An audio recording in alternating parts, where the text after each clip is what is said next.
한 주간 자리 비웠다가 다시 이렇게 서게 되니까 더 반갑습니다. 반가우시죠? 네, 너무너무 감사하고요. 많은 분들이 기도도 해주시고 또 염려도 해주셔가지고 큰 후유증 없이 코로나 잘 지나갔습니다. 제 목소리 괜찮으시죠?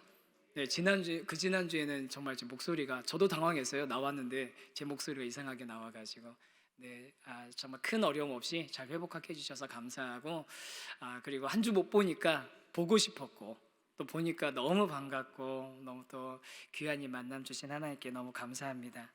제가 그 전주가 사실은 제가 좀 안 좋았었던 때인가 봐요. 근데 그 토요일, 주일, 월요일까지가 좀 제가 안 좋았는데 그래서 제가 마스크 쓰고서 이제 나가시는 분들하고 마스크도 안 하고 그냥 인사만 이렇게 했었는데 혹시 저 때문에 코로나 걸리신 분 없으시죠? 없으시죠? 혹시 있으시다면 안심하셔도 됩니다. 이제는 자가격리 안 하셔도 됩니다. 제가 마지막으로 문 닫고 자가격리 끝냈습니다. 우리가 이렇게 같이 모여서 예배드릴 수 있다는 게 얼마나 큰 축복인지 모릅니다. 그러면서 제가 성도님들께 항상 이제 성도님들께 이런 권면들 드리잖아요. 영적으로나 육적으로나 좀 건강한 삶을 유지하셔야 된다고. 특히 몸을 건강하게 가꾸는 것도 하나님께서 만들어 주신, 하나님이 몸을 먼저 만들어 주셨잖아요. 몸을 만들고 생기를 부어 넣어 주셨으니까 얼마나 몸이 소중한 겁니까? 그래서 몸 건강하게 잘 가꾸시기를 제가 권면을 드리는데, 그러면서 이제 제가 나도 이렇게 얘기는 하지만 나도 잘 가꾸지 못하고 있고 나도 잘 하지 못하고 있는 그런 게 좀 이렇게 점검이 돼가지고 나도 정말 하나님께서 맡기신 이 사명 잘 감당하기 위해서 건강관리 잘 해야겠다라는 마음은 먹었습니다. 아직 뭘 한 건 아니고요. 마음은 먹었습니다. 근데 사실 이제 저한테는 이 건강에 관한 문제로 좀 잔소리를 해주시는 분이 한 분 있어요. 뭐 가족 말고 건강에 관한 문제로 잔소리 해주시는 분이 있는데 누구냐면 이제 제가 이렇게 정기적으로 가는 그 병원의 의사 선생님이시거든요. 근데 이 의사 선생님은 제가 가면 이제 오랫동안 이제 그분께 갔는데 가면 정말 진짜 초지일관 한결같이 저에게 처음부터 끝까지 잔소리를 엄청 하세요. 그래서 제가 진짜 웬만하면 안 가고 싶어서 막 미루고 피하고 막 어쩔 수 없이 막 가고 있는데, 그런데도 제가 그 병원을 가는 이유는 그분이 정말로 저를 생각해서 그 잔소리를 해주시기 때문이거든요. 특히 이제 그분 이제 그리스도인이시기도 하시고 의사 선생님 본인이 그리스도인이시기도 하시고 또 본인의 동생분이 목회자시래요. 그러니까 제가 목회자로서 어떤 상황일지에 대해서 굉장히 잘 이해를 하시면서 잔소리를 하시는 거예요. 그러니까 제가 이제 그걸 굉장히 귀담아 들으면서도 잘 못 지키고 가면 또 혼나고 잔소리 듣고 막 그런 일들이 반복되는데, 그럼에도 그분을 제가 참 신뢰하면서 또 그분이 얘기하는 것 갔다 올 때마다 자극받고 다시 삶을 좀 잘 이렇게 하려고 애쓰는 건 뭐냐면 그분이 정말로 저를 생각해서 그 이야기를 해주시기 때문이거든요.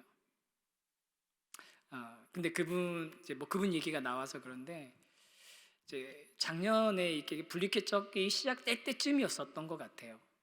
그 시작될 때쯤이었는데 그분이 이제 제가 만나가지고 이제 또 혼나고 이제 혼나고 이렇게 했는데, 원래 다른 얘기는 사적인 얘기는 잘 안 하시는데 그날은 저한테 목사님 이제 분리개척 하신다면서요. 그러면서 기도하시겠다고 그러면서 자기 부탁하실 게 하나 있다는 거예요. 그래서 뭐라고 얘기하시냐면 본인의 이렇게 가슴을 이렇게 가리키면서 목사님 설교할 때 가슴으로 설교를 해달라고. 머리로 말고 가슴으로 설교를 좀 해달라고. 성도들은 그걸 알아요. 목사님 그 얘기를 하시더라고요. 제가 그 얘기가 오랫동안 제 마음에 남아 있습니다. 굉장히 똑똑하신 분이시고 의사시니까 실력 인정받으시는 그런 귀한 분이신데 목사님 설교 가슴으로 해달라고 얘기하는데, 제가 그러면서 지난주에 이 강단에 서지 못해가지고 집에서 온라인으로 예배 드리면서 제 마음이 어떠셨을 것 같으세요? 1번 너무 좋았어요. 설교 안 하니까 설교가 이렇게 무거운 거였더라고요. 그런데 설교 안 하는데 너무 마음이 좌불안석이더라고요. 불안하더라고요. 어떻게 할지 모르겠더라고요. 제가 있어야 될 자리에 있지 않으니까 어떻게 해야 될지 모르겠더라고요. 그러면서 제가 서 있는 이 자리가 어떤 의미인지 그때 의사 선생님이 하셨던 그 말씀하고 이게 매칭이 되는 거예요. 여러분, 우리나라에 아니면 이 세계 요즘 같은 시대에 얼마나 좋은 설교가 많습니까? 얼마나 정말 주옥 같은 설교가 많습니까?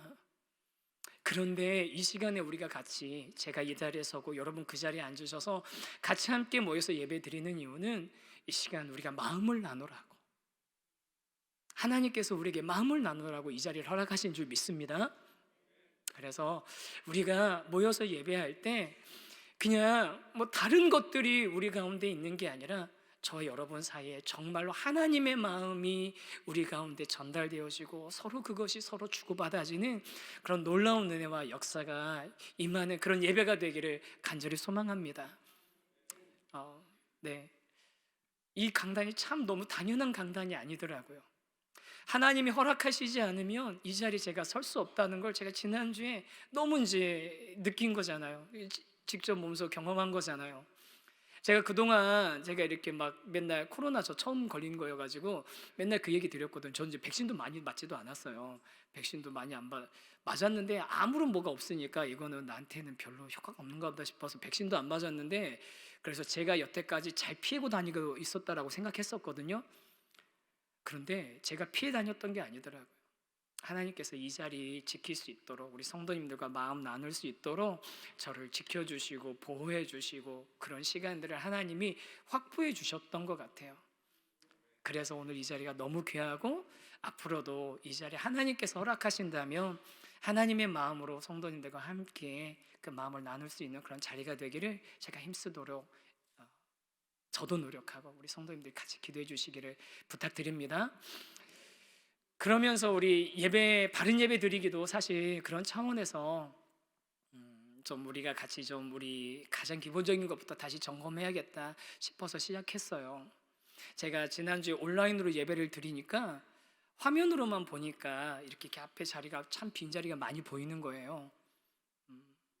앞에 이렇게 화면을 시작할 때 막 하면서 언제 왜 라이브 생중계 왜 시작 안 하지 막 이러면서 지켜보고 있는데 앞에 이렇게 빈자리를 보면서 제가 회개했습니다. 왜냐하면 맨날 설교 준비 조금이라도 더 한다고 저 방 안에 들어가서 원고 조금 더 보고 수정하고 막 그러나 나오느라고 항상 뭐 5분 전에 나와서 마지막 찬양할 때만 이렇게 하고 했었잖아요. 제가 그랬더라고요. 제가 찬양을 온전하게 하나님께 드리지 못하고 제가 그런 모습을 하지 않았기 때문에 우리 그 자리가, 찬양 자리가 비어 있는 걸 보면서 저부터 바꿔야겠다. 그리고 우리가 같이 좀 그렇게 아주 기본적인 것부터 우리 먼저 좀 회복해야겠다는 그런 마음이 좀 들었거든요. 그래서 저 오늘 일찍 와서 처음 시작부터 앉아서 같이 찬양했습니다. 우리 온전하게 시작부터 끝까지 하나님께서 주시는 이 시간, 이 소중한 시간, 소중한 자리, 우리 코로나 때 한번 경험했잖아요. 우리가 예배 드리고 싶고 모이고 싶어도 허락하지 않으면 모일 수 없는 순간도 있을 수 있다는 거 우리 한번 경험했으니까 하나님이 허락해 주실 때 이 시간 이 자리 소중하게 여기면서 함께 이 자리에서 하나님의 마음 나눌 수 있는 저와 여러분 되었으면 좋겠습니다. 이제 그런 마음을 가지고 오늘 이렇게 서니까 너무너무 더 우리 성도님들이 반갑고 또 우리 한 분 한 분이 너무 소중하거든요. 우리 아까 인사했지만 옆에 있는 분에게 옆에 계셔 주셔서 감사합니다. 이렇게 한 번만 더 인사 한 번만 하시죠. 네, 너무 감사합니다. 이제 우리가 사사기를 좀 이렇게 같이 보고 있는데요. 이제 전주에 가나안 땅, 이제 전주에 우리 가나안 땅에 이제 막 정착하면서 이제 이스라엘 백성들이 얼마나 쉽게 영적으로 타락하고 타협을 하고, 또 그렇기 때문에 그 다음 세대들이 바로 하나님을 알지 못하는 세대들이 돼서 하나님을 모르는 다른 세대가 돼버렸다라는 거, 우리 안타까운 그런 모습을 봤지 않습니까? 그러면서 그 이후에 사사들이 나와가지고 구원받을 자격도 없는 백성들을 향해서 은혜와 구원을 베풀어 주시는 그 하나님의 이야기가 여러 번 이제 반복되는 사이클들이 사사기에 계속 이어집니다. 우리가 아는 여러 사사들의 이야기들이 계속 이어지다가 오늘 이제 이 사사기 17장은 사사들이 나오지 않는 사사기 이야기예요. 그러니까 사사기로 치면은 약간 뭔가 부록 같은 이야기인 거죠. 스피노프 같은 거예요. 근데 두 가지 이야기가 사사기 끝에 이렇게 붙어 있거든요. 그 첫 번째 이야기가 오늘 17장, 18장에 있는 이 미가라는 에브라임 산지에 있는 미가라는 사람을 통해서 일어난 이스라엘 민족의 영적인 타락의 상태의 고발이 스토리가 첫 번째 이야기고, 그다음 19장, 20장 그리고 또 연관돼서 21장까지 있는 이야기는 베냐민 지파가 얼마나 이제 이스라엘 민족이 얼마나 성적으로 타락했는지 베냐민 지파를 통해서 이제 말씀이 이제 그 예가 나오고, 또 그런 일을 통해서 이스라엘 민족이 이방 민족, 하나님 믿지 않는 가나안 민족과 싸우는 게 아니라 자기들 민족들끼리 서로 죽이고 싸우는 아주 비참한 결과까지 가는 그런 모습이 이제 사사기에 나오거든요. 이 두 가지 이야기가 나오는데 오늘 그 앞이야기 가지고서 좀 같이 우리가 이 시대에 어떻게 하나님을 믿고 따라야 될지에 대해서 좀 생각을 좀 해보려고 합니다. 뭐 이제 사사기 이제 사사들 이야기는 나중에 이제 별도로 좀 이제 시리즈로 좀 이야기해봤으면 좋겠고요. 사사기, 우리가 이 사사기 뭐 수천 년 전에 이스라엘 민족의 역사에 해당되는 이 사사기를 왜 지금 알아야 되느냐고. 뭐 그때 있었던 이야기, 우리 민족 얘기도 아니고, 그 다음에 우리가 뭐 이름도 참 어려운 이름도 나오고 지명도 모르겠고 잘 모르겠는데 이 얘기 굳이 우리가 알 필요가 뭐가 있냐, 이런 생각들을 하실 수도 있어요. 그런데 여러분, 이제 전에도 말씀드렸지만 이스라엘 민족의 이야기들, 이스라엘 백성의 이야기, 하나님께서 택하셔서 출애굽시키고 광야를 지나서 가나안 땅에 들어가게 하신 그 이스라엘 민족의 이야기는요, 바로 지금 우리들의 이야기와 연결되어 있는 우리의 이야기입니다. 왜냐하면요, 이스라엘 민족 그 회중들을 가리켜서 히브리어로 뭐라고 얘기하냐면 카할이라고 얘기합니다. 근데 이 카할이라는 단어가 신약 시대로 넘어오면 헬라어로 뭐가 되냐면요, 뭐가 되는지 아세요? 사역 훈련 하셨던 분들, 에클레시아. 에클레시아가 뭐냐면요, 우리식으로 바꾸면 교회인 거예요. 이스라엘 민족의 그 회중의 이야기는 몇천 년 전에 우리랑 상관없는 어떤 그냥 다른 민족의 역사의 이야기가 아니라 바로 교회된 우리들의 이야기이고, 그 흐름들이 계속 반복적으로 우리 하나님의 백성들 가운데서 일어나고 있는 거죠. 저 대학교 1학년 들어갔을 때 그 교양 과목으로 있었던 그 당시에 우리 학교에서 제일 유명했던 교양 과목 중에 하나였거든요. 2학기 때 신청하자마자 막 다 뭐 매진되더라고요. 금방 자리가 차더라고요. 그게 뭐냐면 역사란 무엇인가인데, 그 책의 텍스트, 이제 메인 텍스트가 뭐였냐면 E.H. 카가 쓴 역사란 무엇인가라는 책이었습니다. 근데 그때 교수님이 처음에 딱 들어와서 한 이야기가 있어요. 칠판에다 딱 쓰면서, 그 책의 유명한 주제잖아요. 역사란 과거와 현재의 끊임없는 대화이다. 여러분, 우리와 상관없는 것처럼 보이는 이 사사기를 읽어야 되는 이유가, 이 사사기를 보면서 우리가 묵상해야 되는 이유가 뭐냐면요, 이 사사기의 이야기가 바로 우리의 역사인 거예요. 우리의 이야기인 거예요. 과거의 그 사사들 시대의 그 이야기가 지금 현재 우리의 그리스도인 교회의 이야기, 성도들의 이야기와 끊임없이 대화를 하고 있는 거죠. 그게 바로 역사인 겁니다. 그래서 오늘 우리가 이 사사기 뒷부분에 나와 있는 이 말씀을 좀 같이 생각하면서, 하나님께서 택하셨지만 정말 실망스러운 모습을 보이는 이스라엘 민족을 통해서 그들의 모습이 혹시 지금 우리의 모습은 아닌지, 그들의 실수가 지금 우리의 실수의 모습하고 비슷하진 않은지, 삶의 양상이나 문화는 다르지만 우리가 그 모습을 따라하고 있는 건 아닌지, 반복하고 있는 건 아닌지 한번 좀 점검을 해봤으면 좋겠습니다. 여러분, 우리가 올해 특별히 말씀 앞에 서라라는 큰 주제를 가지고 말씀 듣고 읽고 배우고 암송하고 묵상하고 하자고 하면서 말씀 가까이 하고 있으시잖아요. 지금 2분기 이제 한 달 남았으니까 거의 다 읽어 가시죠? 이 자신 없으시면 뭐죠? 우리가 그런데 그런 말씀들을 읽어나가고 묵상하고 하면서 사실 많이들 도전들 받으실 거예요. 이 말씀 정말 주옥 같다. 이 말씀은 정말로 진짜 내가 기억하고 있어야겠다. 나 이 말씀대로 살아야겠다. 이렇게 우리한테 좋은 감동을 주고 우리를 교훈하는 말씀들도 있지만, 그런데 여러분, 성경 읽어보면 그렇게 교훈도 주고 우리를 갖다가 감동을 주는 말씀도 많은데, 반대로 도대체 이런 말씀은 성경에 왜 있지? 이 사람들 왜 이렇게 하나님이 그렇게 많은 것들을 보여주시고 알려주시고 들려주시고 명령해주시고 다 지도해주시고 기적 일으켜주시고 다 하시는데 왜 이 사람들은 여전히 변함없이 그렇게 반복적으로 실수하고 반복적으로 실망스러운 모습들을 보이지? 그런 모습들이 성경에 많이 나올 거예요. 굉장히 많이 나옵니다. 그런데 여러분, 그래서 성경이 정말 귀한 책인 거예요. 그래서 성경이 우리가 믿을 만한 책인 거죠.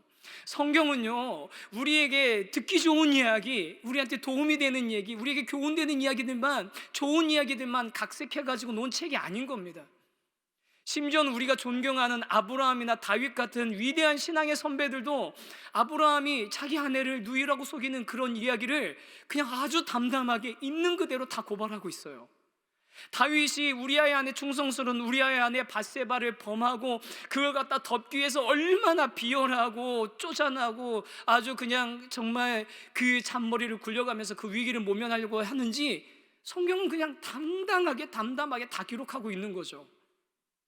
그 얘기는 뭐냐면 성경은 우리들 마음을 어떤 만족시키기 위한 이야기가 아니라 성경의 이야기를 통해서 하나님께서는 하나님의 백성들을 어떻게 바라보고 계시고 그 백성들이 어떤 방향을 향해서 가기를 원하시는지 정확하게 알려주시고 그들이 실수하고 실패하고 그 다음에 절망과 좌절 같은 가운데 빠지고 정말 그리고 볼 때 초라하고 별 볼 일 없는 답 없는 그런 모습으로 있을 때 그때 진짜 구원자 되신 하나님, 진짜 소망 되시는 하나님이 계시다라는 것을 알려주는 게 바로 성경의 이야기인 것입니다. 그런 면에서 우리가 사사기를 봐야 되는 거죠. 그런 면에서 우리가 사사기를 봐야 되는 겁니다. 사사기의 중요한 주제 중에 하나가 뭐라고 했습니까? 우리에겐 진짜 왕이 필요하다는 겁니다. 우리에겐 진짜 왕이 필요하다. 여러분, 우리가 이 사사기를 읽으면서 우리에게는 진짜 왕이 있는지 점검해보고 우리가 정말 그분을 진짜로 우리의 왕으로 모시고 있는지 우리가 찾아봐야 되는 겁니다. 오늘 본문 이제 사실은 제가 이 17장부터 마지막까지 사사기 한 번에 그냥 묶어가지고 빨리 이렇게 해야겠다 이렇게 생각했었는데 준비하다 보니까 여기에 정말 우리의 영적인 교훈이 너무 많은 거예요. 그래서 좀 우리가 이 부분은 좀 정말 좀 우리가 좀 자세하게 좀 봤으면 싶어가지고 오늘은 좀 앞부분만 좀 이야기를 할 텐데요. 이 17장 읽은 이야기는 원래 17장, 18장 다 통으로 다 읽으셔야 됩니다. 통으로 다 읽으셔야 되는데 시간이 다 안 되니까 앞부분만 읽었거든요. 근데 이 내용은 이래요. 에브라임 산지에 미가라는 한 사람이 있습니다. 근데 이 미가는 성인입니다. 이 미가라는 한 사람이 있는데 이 사람에게는 어머니가 있었어요. 근데 어머니가 좀 제가 보니까 자산가였던 것 같아요. 그래서 돈이 좀 많이 있었는데 어느 날 이 어머니가 돈을 잃어버린 거예요. 성경에 잃어버렸다고 돼 있지만 누가 훔쳐갔으니까 없어졌겠죠. 얼마나 없어졌냐면 은이 1,100, 뭐 개라고 하기도 하고 또 그냥 뭐 그 당시 도량 뭐 그런 단위로 해가지고 세겔이라고 얘기하기도 하는데 은이 하여간 1,100개입니다. 그리고 이게 어느 정도 양이냐면 성인이 몇 년 동안 일해서 벌어야 되는 그 정도 양인 거예요. 꽤 큰 돈인 거죠. 큰 돈이죠. 그러니까 이렇게 돈을 잃어버리니까 이 미가의 어머니가 저주를 하는 거예요. 누가 훔쳐갔는지 모르지만 확 다리나 부러져라, 가다 교통사고나 나라, 벼락이나 맞아라, 막 이런 식으로 얘기했을 수도 있고요. 그런데 성경을 좀 찾아보니까 뒤에도 이 얘기가 나오지만 이 미가의 집안이 굉장히 종교적인 집안이에요. 종교적인 집안이어서 그냥 단순히 잃어버려서 속상한데 가서 그냥 어디 가서 그냥 사고나 나라 이 정도가 다리나 부러져라 이 정도가 아니라 약간 주술적인 저주를 한 겁니다. 이 어머니가 주술적인 저주를 한 거예요. 예를 들면 이런 거죠. 여러분, 죄송합니다. 저 이런 거 즐겨보는 사람은 아니에요. 일본 애니메이션 중에 데스노트 아시는 분들은 그런 거 보지 말고 경건한 거 보십시오. 그러면서 나 알고 있는 나는 뭐지? 데스노트라는 게 있는데 막 이렇게 이름을 적으면 그 사람이 죽는다 막 그런 거예요. 저주가 된 거예요. 근데 여러분 그거 아세요? 한 10년 전쯤에 초등학교에서 이거 비슷한 노트가 유행했었어요. 빨강 노트라고. 빨강색으로 됐고 막 이렇게 돼 있는데 거기다 이름을 적으면 그 사람이 저주받는다 해서 그런데 그게 초등학생들한테 그렇게 불티나게 팔렸대요. 자기가 막 저주하고 싶은 사람 이름을 적는 거예요. 그리고 또 그런 거 아시죠? 영화에서 보면 인디아나 존스 막 그다음에 우리 사극 같은 거 보면 지푸라기로 사람 이렇게 모양 만들어 놓고 부적 같은 거 위에다 딱 붙여 놓고서 막 한 다음에 칼로 탁 찌르면 저쪽에 또 사람 하면서 막 이렇게 막 그런 거 있잖아요. 그게 뭐냐면 부두, 우리나라도 있지만 또 부두 인형이거든요. 근데 온라인에서 그쯤에 부두 인형이 그렇게 또 잘 팔렸대요. 부두교에서 막 그런 식으로 줄 걸면서 하는 거. 그래서 이 부두 인형은 사가지고 그 저주를 줄 사람의 머리카락이나 손톱이나 막 이런 거 해가지고서 얻어가지고 그 인형에다 집어넣은 다음에 막 괴롭히면 그 사람이 해를 받고, 날카롭고 막 이런 걸로 갖다 막 이렇게 막 특정한 부위를 찌르면 그 사람이 이렇게 해코지를 당한다. 그러면서 막 그게 판매되는 그 사이트 밑에 댓글에 이거 사가지고 효과 봤다 막 이런 얘기들이 엄청 많이 있었다는 거예요. 재밌죠? 아마 이 미가의 어머니가 그런 식의 약간 주술적인 저주를 한 것 같아요. 그러니까 그 주술적인 저주를 하는 것을 딱 듣고 미가가, 그 아들이 옆에서 듣고 있다가 저 저주 받았다간 큰일 나겠는데, 그러면서 어떻게 하냐면 어머니 사실은 제가 훔쳤습니다. 이 집안이 약간 콩가루 집안인 거죠. 엄마 돈을 지금 아들이 훔친 거잖아요. 그렇게 얘기를 하는 겁니다. 그런데 여러분 여기 말씀해 보니까 2절 한번 말씀 보실래요? 2절 한번 같이 한번 읽어보겠습니다. 시작. 그의 어머니에게 이르되 어머니께서 은 1,100을 잃어버리셨으므로 저주하시고 내 귀에도 말씀하셨더니 보소서 그인이 내게 있나이다, 내가 그것을 가졌나이다 하니 그의 어머니가 이르되 내 아들이 여호와께 복 받기를 원하노라 하니라. 여러분 뭐라고 얘기합니까? 좀 전까지는 이거 가져간 사람 하면서 저 사람 다리 부러져라, 심장이 두통 막혀 막 이렇게 해놓고서 어머니 사실은 제가 가져갔어요 그랬더니 뭐라고 얘기합니까? 내 아들이 여호와께 복 받기를 원하노라. 여러분 이게 그 당시 이스라엘 사람의 모습이었던 겁니다. 그게 이 당시 이스라엘 사람들의 기준이었던 거예요.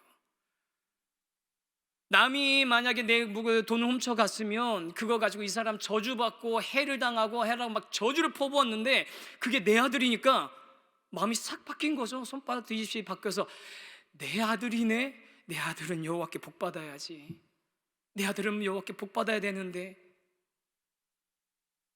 여러분 이게 자기의 소견에 옳은 대로 하는 이스라엘 민족들의 삶의 모습이었던 것입니다. 그런 모습들이 여러 가지가 나오는데 오늘은 두 가지만 좀 생각할 거거든요. 첫 번째 같이 한번 읽어보실까요? 시작. 자기 소견에 옳은 대로 사는 삶. 첫 번째, 판단의 기준이 내가 된다.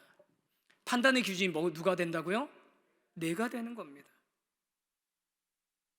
이 어머니, 미가의 어머니에게는 모든 게 그냥 자기중심적인 거예요. 좀 전까지는 이 돈 훔쳐간 사람 정말 저주를 받고 어떻게 되기를 바라는 마음이었는데, 그게 내 아들이니까 그래도 내 아들은 저주받으면 안 되지. 여러분 그런데 이게 저와 여러분의 모습 아닙니까? 우리 남한테는 얼마나 우리가 정말 엄격한 기준을 가지고 남을 바라보나요? 다른 사람을 향해서는, 또 다른 사람의 자식을 향해서는, 아니면 다른 어떤 누군가를 향해서는, 아니 다른 우리가 바라보는 어떤 TV에 나오는 정치인이든지 경제인이든지 어떤 다른 사람들 향해서는 너무나 엄격한 기준을 가지고 있죠. 세상에 어떻게 사람이 저럴 수가 있냐고. 그런데 남이 하면 불륜인데 내가 하면 로맨스, 내로남불. 사사기 시대와 시간적으로는 우리가 엄청 멀리 떨어져 있지만 우리가 비슷한 패턴으로 살아가고 있는 거예요. 다른 사람 자식이 하는 일이면 굉장히 문제 있는 행동이고, 다른 사람이 자녀가 일으킨 것은 정말 진짜 절대로 넘어갈 수 없는 일인데, 그게 그 일을 내가 했으면, 내 자녀가 했으면 어떻게 됩니까? 무슨 이런 걸 가지고 다 그렇게 호들갑이냐고. 다 기준이 자기인 겁니다. 그런 자기 기준이 제각각 내 삶이, 내 모든 기준이, 판단의 기준이 나다 보니까 이 어머니가 여호와도 찾고 이렇게 찾고 하는데, 여호와를 찾는 이유는 뭐예요? 만약에 이 어머니가 제대로 된 기준을 가지고 있는 사람이었으면 이렇게 했어야죠. 야, 너 돈이 필요했니? 돈 필요했어? 왜, 무슨 일 있어?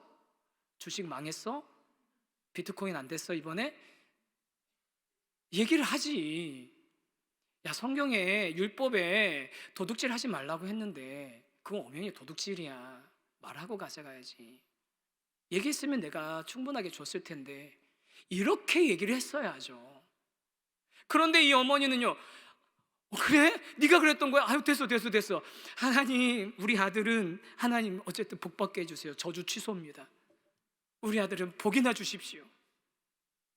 이게 딱 그냥 사사기의 그 이스라엘 백성들의 모습이고요, 그게 어떻게 보면 지금 우리들의 모습이고 저와 여러분의 모습인 거죠. 이런 사사기의 모습을 성경에서는 정확하게 거듭 반복해서 이야기하고 있습니다. 6절에 보니까 6절 한번 같이 한번 읽어보겠습니다. 시작.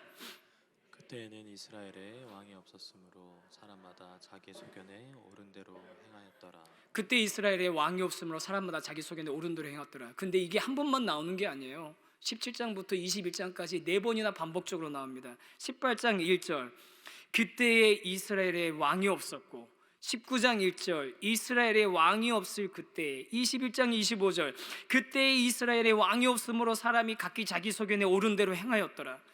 그때 이스라엘에 왕이 없었대요. 여러분, 이 얘기가 사사시대는 왕정시대가 아니니까 사울왕이나 다윗왕 같은, 솔로몬 같은 왕이 없었다는 걸 설명하려고 써놓은 거라고 생각한다면, 여러분, 이런 낭비가 어디 있습니까? 한 번만 쓰면 되지.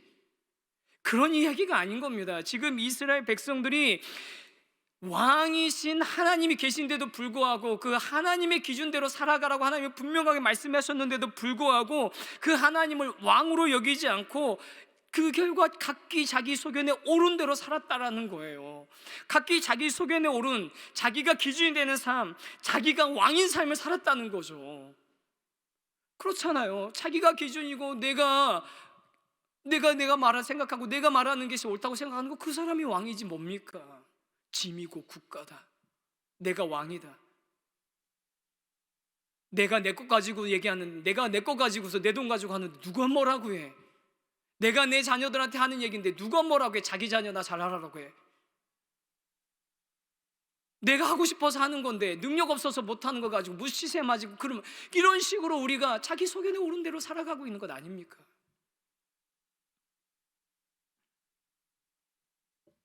만약에 우리가 그렇게 내가 원하는 대로 살아, 아무렇게나 살아도 된다고 생각한다면, 내가 기준이 되어야 되는 기준으로 나 스스로 생각하면서 살아가고 있다면, 그거는 우리의 삶의 주인이 내가 왕이라는 거예요. 내가 왕이라는 거예요. 내 삶은 사사시대하고 똑같은 거죠. 그때 이스라엘에 왕이 없었던 그 시대하고 똑같은 겁니다. 근데 여러분, 이 사사기를 보면서 우리가 정신 바짝 차려야 되는 게 있어요. 정신 바짝 차려야 되는 게 뭐냐면요, 이 사람들이 하나님을 왕으로 인정하진 않으면서도 어떻게 하는 줄 아세요? 하나님도 찾고요, 하나님도 예배한다고 하고요, 우상 숭배도 하면서 하나님도 예배하고, 하나님도 거부하지 않으면서도 드라빔도 만들고요, 우상도 만들고, 그냥 이거저거 다 혼합된 짬뽕이 된 그런 신앙생활을 하고 있는 거죠. 다 섞여 있는 혼합된 신앙생활을 하고 있는 겁니다. 그러면서도 그 중에 뭐라도 하나만 걸리면 된다는 이런 생각을 하고 있는 것 아닙니까? 뭐라도 하나만 걸리면 된다고. 그게 여호와 하나님이든 바알이 되든 아세라가 되든 뭐가 되든 몰렉이 되든 뭐든지 하나만 걸려라. 하나만 걸려라.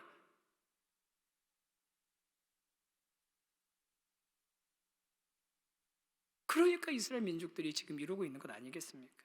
여러분, 요즘 시대에 종교 혼합주의가 이 시대에 아주 굉장히 보편적으로 사람들이 이야기하잖아요.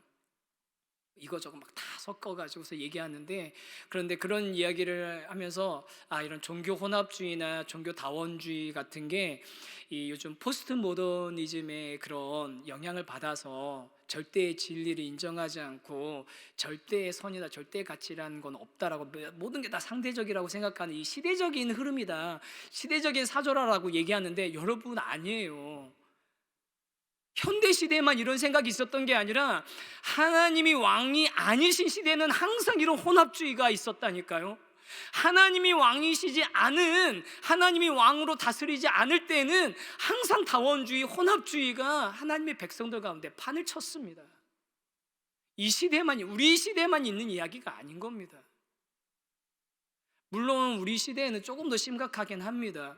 왜냐하면 우리가 오직 유일한 길은 하나님밖에 없고 유일한 구원은 예수님밖에 없다라고 얘기하면, 아니 무슨 그런 편협한 얘기를 하냐고 그런 얘기를 하죠. 기독교가 편협하다고 뭐 그렇게 외골수라고 그런 프레임을 가지고 우리를 공격하잖아요. 그런데 어떡하겠어요, 여러분? 기독교 외골수라고 편협하다는 얘기 안 듣고 싶어서 그래 그럼 다른 가능성도 있을지도 모른다라고 얘기하실 거예요? 성경에 다른 길은 없다고 얘기하셨잖아요.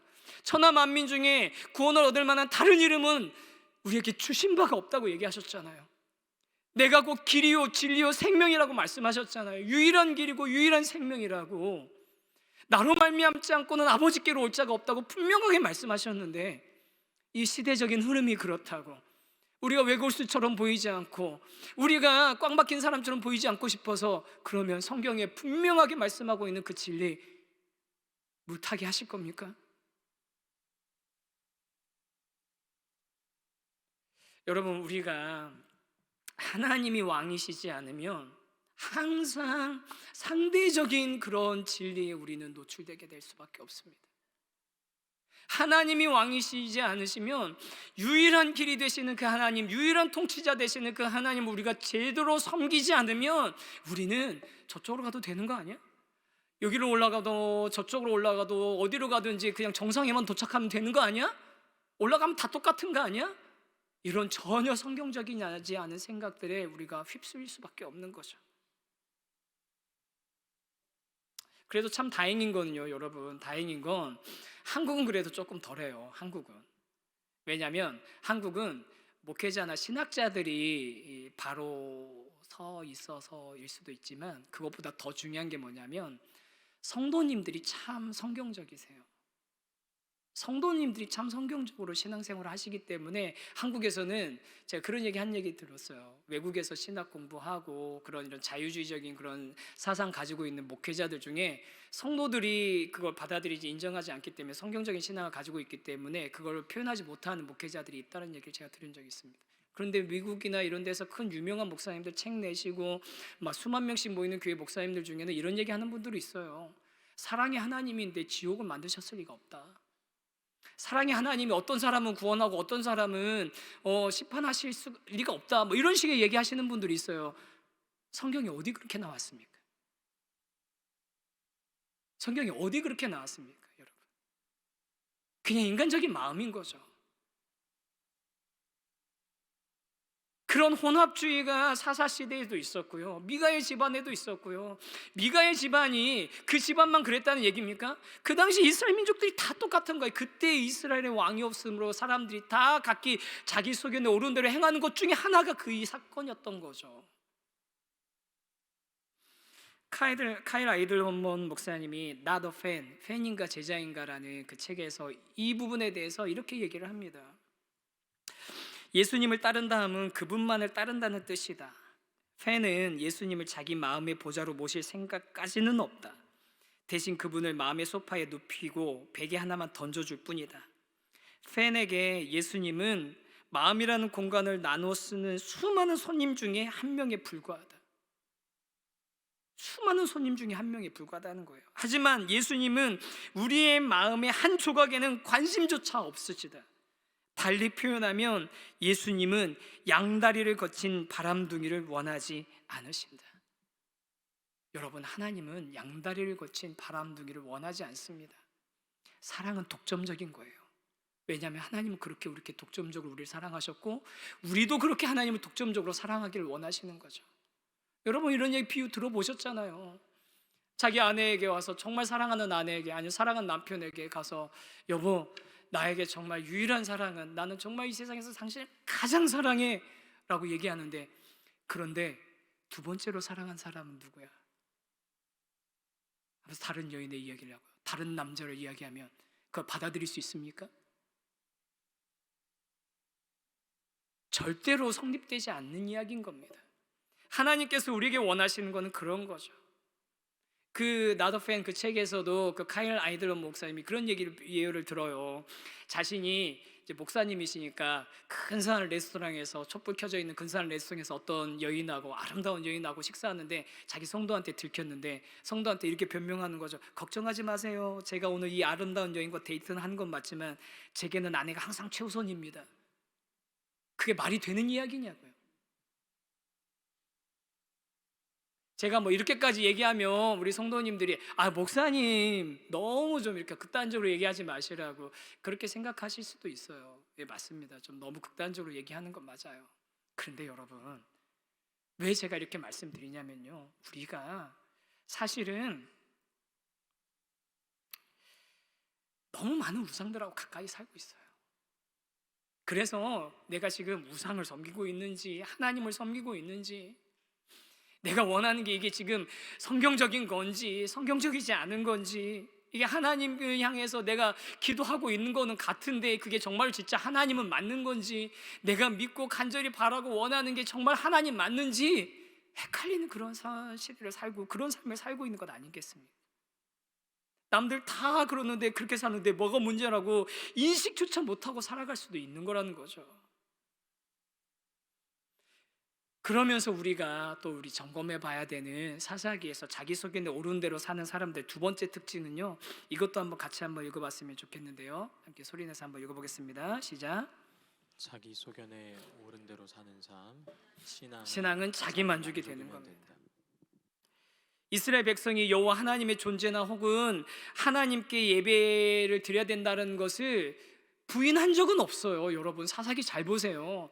이스라엘 민족이 하나님의 존재 자체를 부인하지는 않았어요. 그런데 문제는 뭐냐면요, 명백하게 하나님을 거부하거나 하나님에게서 떠나겠다고 선언한 적은 없는데도 불구하고 그들은 항상 여호와 하나님을 이방신들과 함께 예배했고, 그 과정에서 이방인의 방식들을 사용했고, 그리고 그 하나님을 진짜 왕으로 섬기지 않았었던 게 문제인 거죠. 미가가 자수해서 1100개 은 하나 자기 어머니한테 돌려주고 나니까, 그러니까 어머니가 아이고 내 아들이니까 복 주세요, 내 아들한테 복만 주세요라고 이렇게 했잖아요. 그런데 이 여인이 이제 한술 더 떠서 이렇게 얘기합니다. 다 연관된 얘기니까 3절부터 5절까지 우리 아까 읽었던 이야기지만 한 번만 더 읽어볼게요. 3절부터 5절까지입니다. 같이 읽겠습니다. 시작.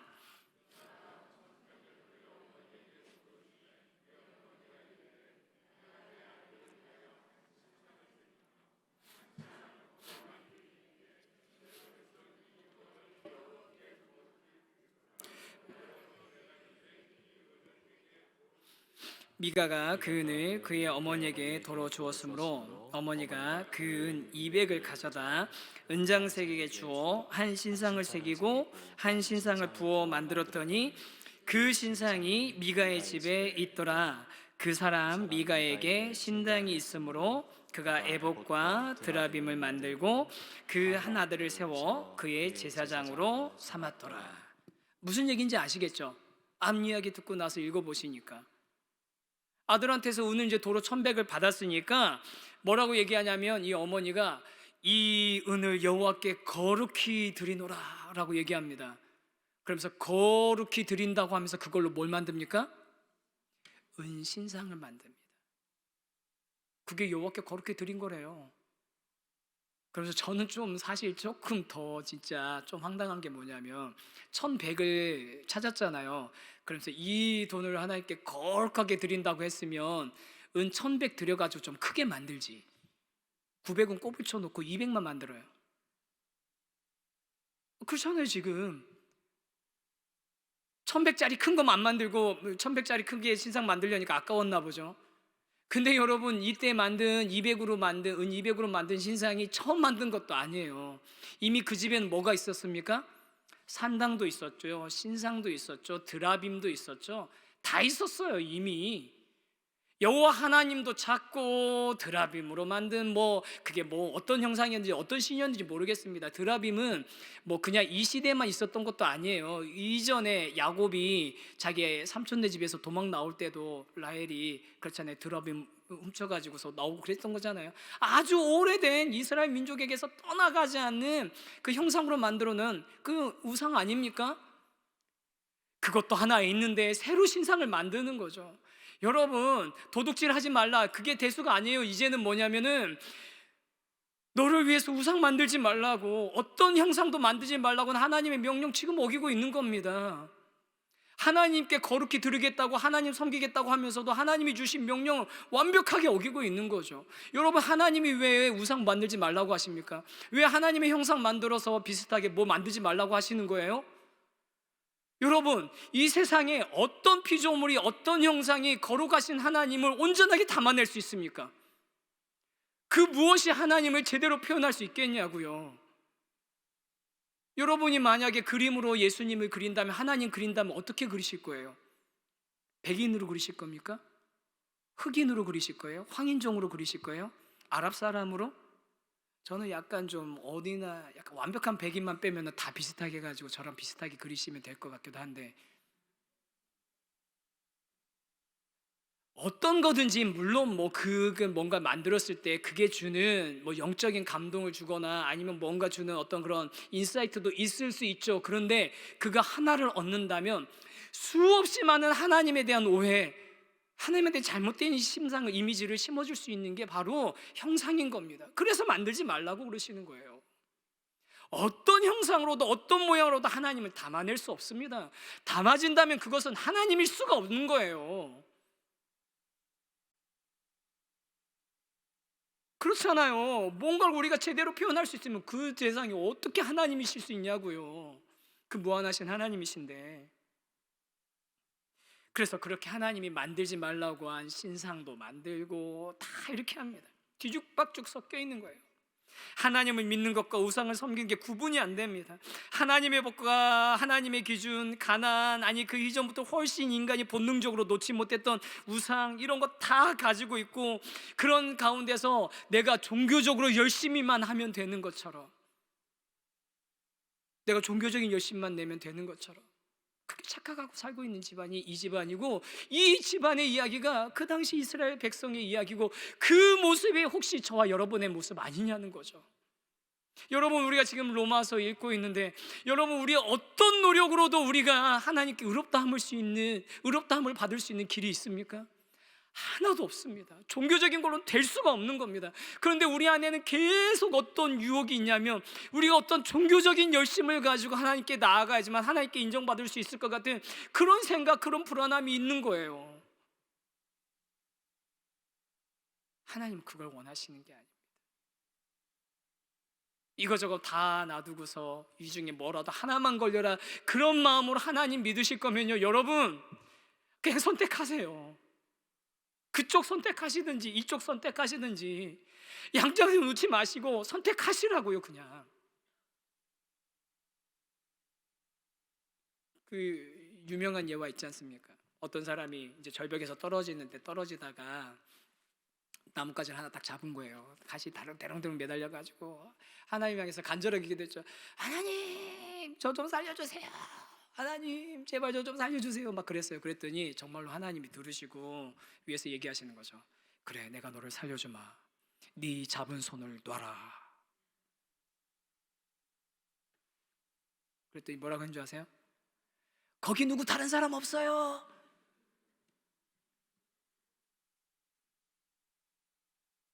여러분, 신앙이 자기 만족이 되면 안 됩니다.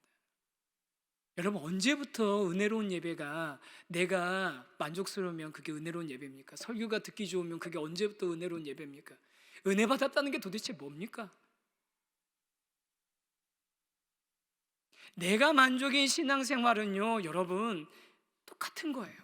뭐라도 하나 걸려라, 뭐라도 하나 나한테 만족을, 뭐라도 나한테 복을 줄 수 있으면 되는 거 아니냐. 절대로 그래서는 안 됩니다. 사랑하는 성도 여러분, 이제 말씀을 좀 마치려고 합니다. 제가 참 우리 성도님들께 참 감사한 게 참 많아요. 그 중에 좀 대표적인 게 뭐냐면, 우리 성도님, 제가 막 이렇게 이제 열을 내면서 말씀을 전했지만 그게 혹시 우리의 모습 아니냐라고 이렇게 말씀을 전했지만, 사실 우리 교회 성도님들 많은 분들이 정말로 자기가 기준이 되지 않고 하나님을 기준으로 살아가려고 애쓰시고 또 하나님의 뜻대로 살아가려고 애쓰시는 너무나 훌륭한 우리 믿음의 동역자들이 정말 우리 세우신 게 많이 있으셔서 제가 얼마나 감탄하고 얼마나 감사한지 모릅니다. 그리고 요즘 제자 훈련 받고 있는 분들이요, 그렇게 삶의 방향을 예수님을 기준으로 만들려고, 하나님을 기준으로, 말씀을 기준으로 살아가려고 얼마나 몸부림치고 있는지 몰라요. 정말 얼마나 몸부림치고 있는지 모릅니다. 눈물겹게 그렇게 몸부림을 치고 있습니다. 그러면서도 여전히 변하지 않는 것 같은 그런 모습, 자신의 모습 때문에 괴로워하면서 막 힘들어하면서도, 그러면서도 그 방향으로 가는 거 포기하지 않겠다고 가고 있는 그런 모습을 보면서 저는 우리 교회 성도님 모두가 다 그렇게 우리의 방향이 확실하게, 우리의 노선이 확실하게 결정되어지고 우리의 왕이 진짜로 하나님이 되시는 역사가 우리 교회 가운데 일어나게 되기를 주님의 이름으로 간절히 축원합니다.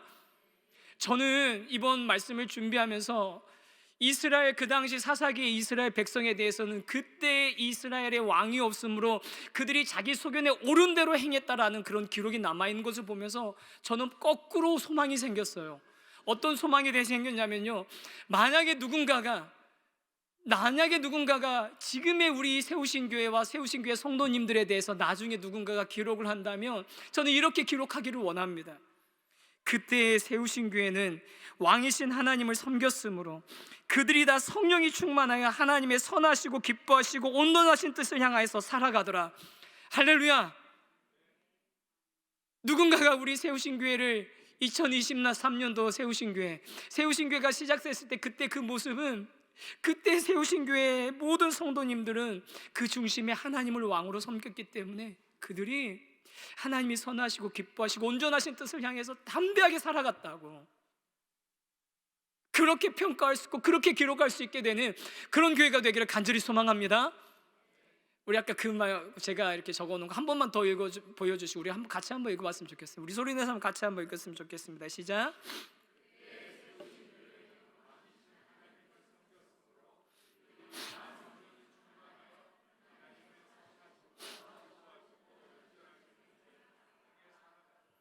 할렐루야.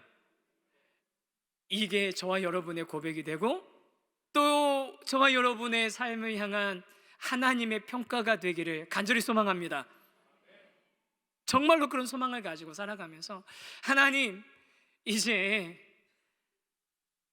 하나님과 다른 것 사이에서 우상에서 갈팡질팡하고 양다리 걸쳤던 거 이제 내려놓겠습니다. 하나님은 어장관리 대상이 아니잖아요. 확 붙잡기는 부담되고 놓자니 아깝고, 하나님 어장관리 대상이 아닙니다. 하나님은 우리의 왕이십니다. 그리고 하나님이 왕이실 때 우리는 기준이 생기고 방향이 생기는 그런 안정된 평안한 진짜 진리 가운데 가는 삶을 살 수 있게 되는 거죠. 그 하나님을 저와 여러분이 정말로 우리가 마음을 다해서 그 하나님의 위대하심을 찬양하고 그 하나님이 인정하는 그런 삶이 되길 원하는데요, 그래서 오늘 이 찬양 좀 같이 했으면 좋겠습니다.